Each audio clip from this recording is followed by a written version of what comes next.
ظريف الطول يوم الغربوا شعر راسي شاب والظهر نحاس. Assalamu alaikum, welcome new episode guest from Palestine. Today we have a special guest, PJ and his wife Bonnie. Most welcome. Thank you. How are you? Thank you. You're How's very things? welcome. Thank you You're so welcome, much. Jamal. Thank you. Welcome Jamal. My friend Jamal always behind the camera. Big thanks for him. Shukran, Jamal. Shukran. Thank you very much. Yes. Thank you. PJ, could you please tell me about yourself, about your life, what you're doing, where you're growing, Sure. about your family? I'm from here. So I'm from... So Scariff. you're in Scariff. You're in East Clare. And I've was born here and I moved about a little bit and traveled a little bit, but, you know, I've lived here pretty much all of my life. Mhm. And I work as a fireman in Limerick. And we have 3 kids. One's older and now lives in Limerick, and we have 2 younger ones are in secondary school. And we also right now have 2 students staying with us. So, you know, it might be busy. You might see people moving around, but that's okay. And we have a lot of dogs. There's animals everywhere. I don't know where they're. I see the lovely dog. Yeah, they're grand. And yeah, I mean, that's summarize it in terms of just who I am. And then I suppose you want to talk later about why I'm interested in Palestine, I suppose. Yeah. And I think recently you make a Sumud film. Well, Who made? yeah, I mean, Yeah. we both were involved in the making of it. I did direct it, produce it, and edit it. But PJ was very much a part of that. Mm-hmm. And it was the 2 of us in Palestine shooting the film. Why you select Palestine? Why you select this story to show it about, to talk about, you know? Why Palestine? So we had talked about going to Palestine for years and had been supporting them from afar. It was something that had been in our conversations for a long time, and like having a Palestine flag in our garden has been there for years, for 10 years, maybe a long time anyway. And we had looked at a lot of different options for how that could work, maybe going and volunteering with the project, or going and there's things like picking olives or something practical. We wanted to go and do something when we were there, because it didn't feel like we could go as just a holiday. It didn't quite make sense that way. But then we couldn't find anything that fit. It was like anything you had to volunteer with was going to be 6 weeks to 3 months, and with our kids being the age they were, that wasn't possible. Yeah. And so we had found like little ways to do something practical to support Palestine. Like there had been a time where PJ had connected with someone that sold olive oil, so we had imported boxes of olive oil to sell, and just it was like small things, trying to find small things. And then just whatever, maybe 3 years ago, I just was like, okay, look, we've talked about this long enough. Like, let's just do it. Let's go. And we're like, okay, what are we going to do? Okay, well, let's make a film. We can do that and do something really short, a 3-minute, 5-minute film, something that just brings something that is sharing, contributing to the story being shared with the Palestinians. Mm-hmm. That at that time, 3 years ago, it felt really important, but not as cumbersome as it ended up feeling. Yeah. Yeah. When you will publish the film? So the film it still has some final little pieces to be finished with it. And it'll depend a little bit on a few things. There's a couple of festivals that I would love to have it in. Mm-hmm. And depending on that, how that goes. So I can't tell you exactly what the time frame is, but it'll be in the next few months. Yeah, I hope so. Yeah. Through your visit to Palestine, you know, to shoot the film, what's the difficulty you find there? And you feel it's normal or easy to make a film about Palestine? There was elements of both. One of the things that was really easy was Palestinians are so articulate and so engaged in their history and their culture that anybody you meet on the street, anybody you meet anywhere, wants to talk to you and wants to share their story. I never met a person that was reluctant to talk, and that was amazing. It made it really easy because people just there was a certain few phrases that were repeated a lot, and things like "we feel forgotten about." And that felt really poignant at the time of how there's these people that just felt like the world just wasn't listening and wasn't looking despite everything that was happening.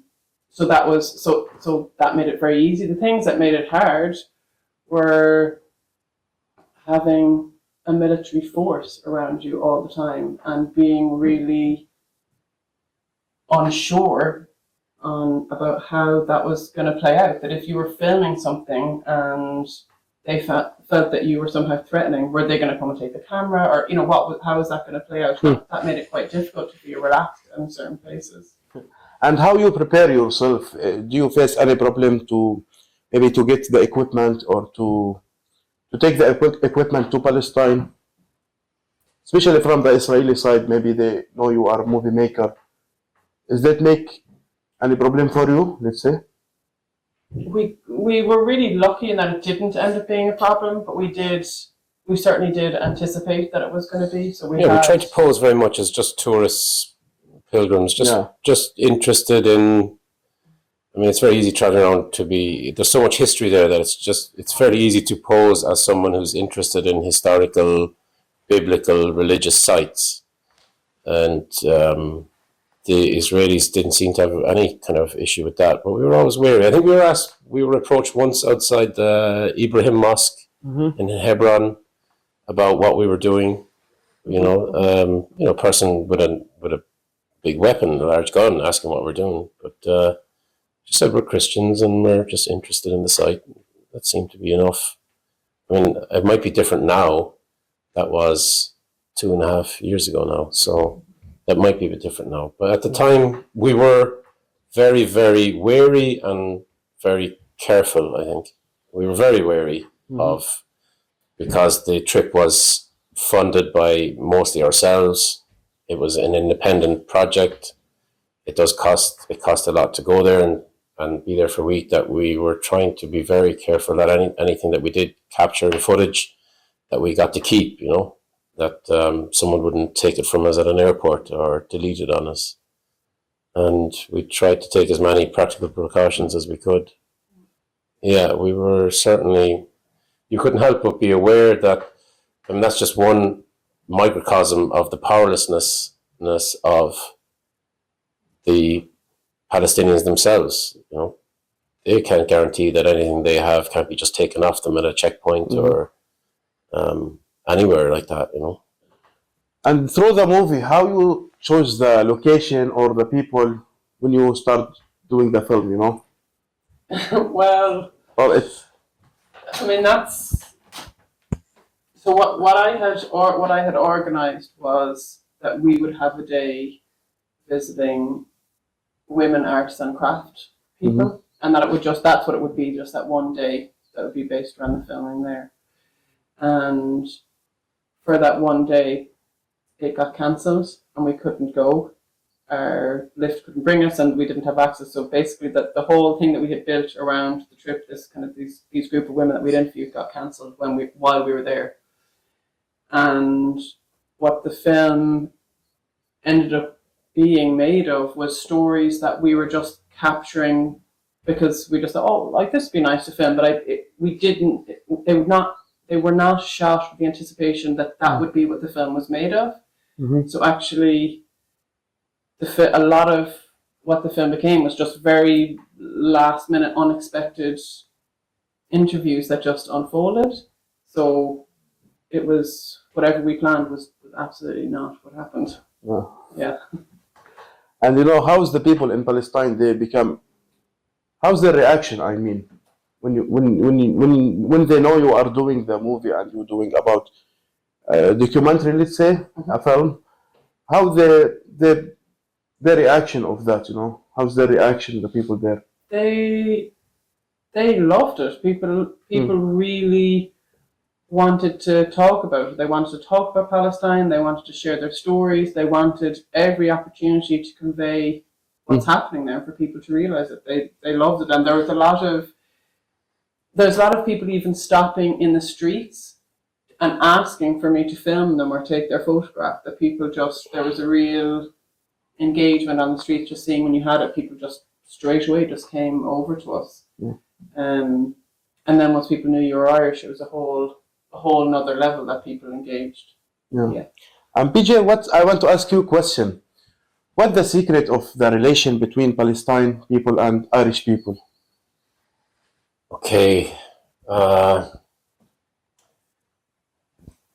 Ireland's history, and in a way, ongoing story to a point, has uncanny similarities to what Palestine has been going through since World War One. So the British mandate in the Palestinian area, and some of the key players, those who went over to work on behalf of the British, were also in Ireland. So it's come up in your interviews before about Balfour and his declaration in 1917 that basically opened the floodgates for Zionism, and we're still seeing the effects of that today. Balfour worked in Ireland as High Secretary, and in 1887, I think it was, he decreed it legal for the police force in Ireland to shoot peaceful demonstrators. And so I think it was on Mitchelstown in Cork in 1887, the police force opened fire on peaceful demonstrators who were demonstrating a land dispute. So land disputes, that's quite similar to what's been happening in Palestine. It's a lot about land. And Balfour, as you know, had a major. So Balfour from Ireland had, we could have done without having him here. Our story would have been better without him. Yours would have been better without him. And it doesn't stop there. It goes on and on and on. The famous military force in Ireland during the resistance between, say, 1916 and 1920 was the auxiliaries and the black and tans. Now, you've heard that word before, probably. And after the Anglo-Irish truce was signed, a lot of these people were out of work, and the British authorities sent them to Palestine to work. And they were used to heavy-handed, non-legal means of calming down a population. They would murder, they would kidnap, they would intern, jail without trial. And even I was only reading recently a guy called Faraday, who was an auxiliary in Killaloe, which is the village just down the road. He was in charge of the raid or the capturing of the Scarif martyrs, and I think you've heard of them before. I think when you were talking to Carol, she was talking about the Scarif martyrs. I'd like to actually take you where they were buried and show you. It's only up the road. Yeah. And Faraday was the auxiliary officer in charge of the raid, and he worked in Palestine. And there's so many examples. There's a guy called, I think his name was Henry Samuel. So he was in charge of the internment of 2,000 Irishmen after the 1916 rising. And he worked in Palestine. In fact, he ordered an airstrike against a Palestinian march or protest in around 1922 or 3 or something like that. And it goes on and on and on and on. The amount of British military people and high-end officers who worked in Ireland and also did their work in Palestine is uncanny. And that's probably the main reason our allegiance is probably that bit deeper than most other countries you find, especially countries that don't have a lot of Palestinian immigrants in them. So Ireland is almost like a blank canvas in that regard, and yet so many of us consider what's happening to the Palestinians very personal, almost. So easily we can say we share the same history. Yeah, in summary, yeah, that's I suppose what I'm trying to say, yeah. And I see, many people, they told me in 1917, same people in the occupation, British occupation, they've been in Ireland to handle the situation in Ireland. They've been in Palestine. Same people. They just when they finished. That's what I just said. Yeah, they're some of them are the very, very same. Yeah. the very, very same people worked in both places. And they today would be up for war crimes, essentially. Yeah. Yeah, so I think that's probably why. There's probably lots of other reasons, but that seems to be the most obvious one to me, that the Palestinians and Palestine is being oppressed unfairly, and the same thing happened here, and was happening here until very, very recently, really, in the north of Ireland. And you can see, especially if you've been, or if you've met people from the north of Ireland, you'll see they would take the Palestinian question even to another level. They would take it, personally within living memory of being interned or having their police force turn against them, or not having their own military to represent them. And I think you should go to the north sometime. What's the message of the film? The message, well, really, the Palestinians were more than capable of telling us their own message. And I think sometimes politicians and spokespeople make this mistake that they want to speak on behalf of Palestinians. And when you go there, you realize Palestinians are more than capable of telling you themselves what they want. And their message in general was one of a lot of pride and resistance to what's happening. They're certainly not happy with what's going on, and until there is justice, there will never be peace. And that also is a similarity to what was happening in Ireland for hundreds of years. There was never going to be peace until there was justice.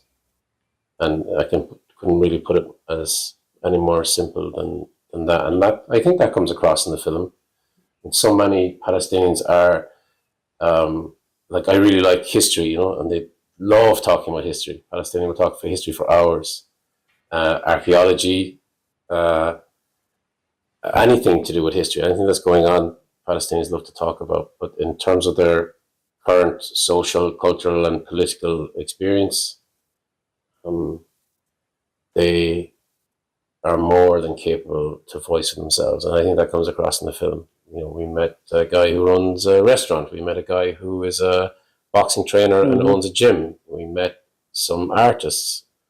We met lots of people that didn't even make it in the film. And nearly all of them had something similar to say, and all of it had the essence of sumud, which means steadfastness in English. And they did themselves proud, I felt. So, BJ, we have same kufiya, but I see you have special kufiya. What's the story behind this kufiya? The green one. My friend Nidal Rishmawi from Beit Sahur gets me kufiyas from time to time, and there is a factory in Nablus called Nablushi, and they make regular black and white kufiyas. And maybe last year I asked Nidal, I think lots of my friends would be interested in maybe having a green kufiya, and he spoke to the factory, and they were a little confused as to why tourists or people abroad want a green kufiya. But we told them, originally it was for some of my friends who are Glasgow Celtic football supporters. And the colour of this village, the colours that we wear in our hurling is green. So I thought that might do well. And eventually the factory agreed, and they made green kufiyas, and he sent some over to me. And that's since then, and my friends have them too. It's a green kufiya, it's very special. We all call it the Celtic kufiya. And it's specific just because it's the colour of Ireland, really. Yeah. The colour green.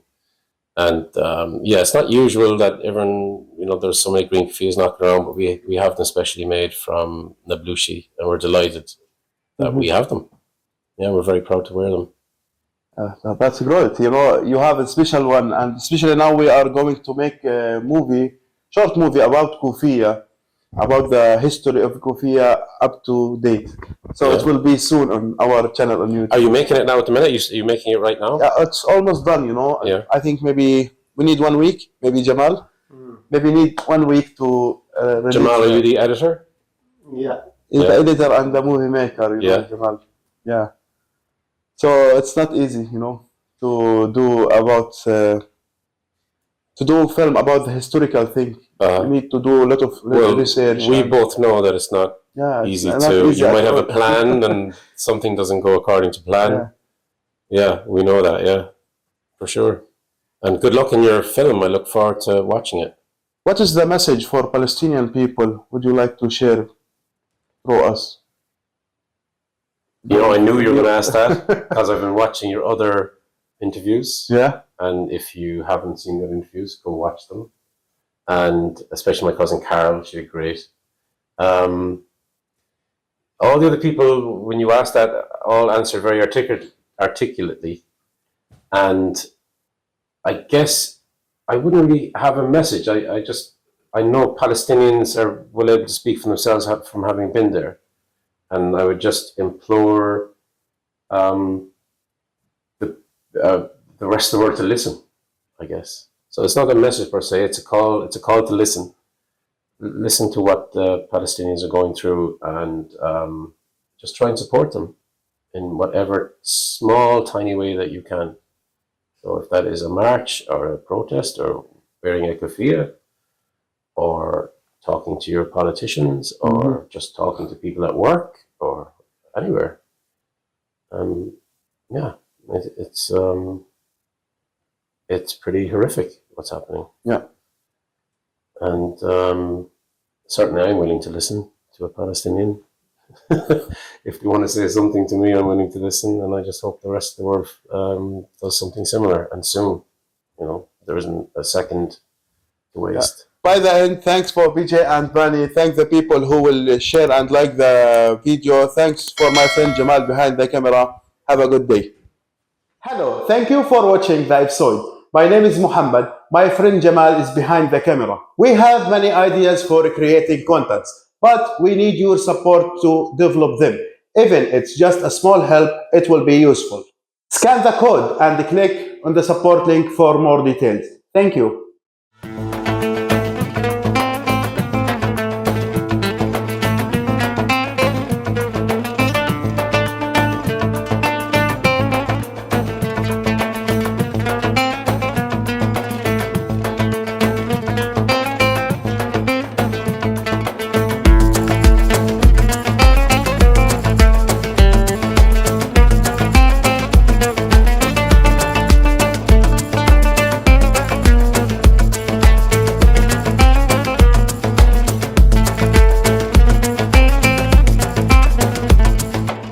يا ظريف الطول يا سن الضاحوك يا اضطرابي في دلال مقوابك يا ظريف الطول يوم الغربوك شعر راسي شاب والظهر انحنى يا ظريف الطول